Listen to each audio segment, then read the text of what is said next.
लाडबोरी गावात काही अवैध दारू विक्रेते दारू विकत असल्याने त्यांना वारंवार सांगून सुद्धा ते दारूची विक्री बंद करीत नसल्याने अखेर गावातील शेकडो महिलांनी एक होऊन शुक्रवारी दिनांक 2 फरवरी रोजी पोलीस निरीक्षक सिंदेवाही व तहसीलदार सिंदेवाही यांना निवेदन देऊन गावातील अवैध दारू विक्री बंद करण्याची मागणी त्यांनी केली।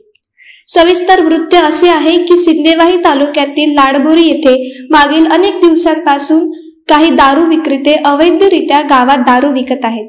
यात अवैध दारू विक्रीमुळे गावातील वातावरण बिघडत असून याचा परिणाम युवा पिढीवर होतोय। गावातील काही महिलांनी या विक्रेत्यांच्या विक्री बंद करण्यास सांगितले, परंतु त्यांनी विक्री बंद केली नाही। अखेर शुक्रवारी दिनांक 2 फरवरी रोजी दुपारी गावातील शेकडो महिलांनी पोलीस निरीक्षक सिंदेवाही व तहसीलदार सिंदेवाही यांना निवेदन देऊन गावातील दारू विक्री बंद करावी अशी मागणी त्यांनी केली आहे।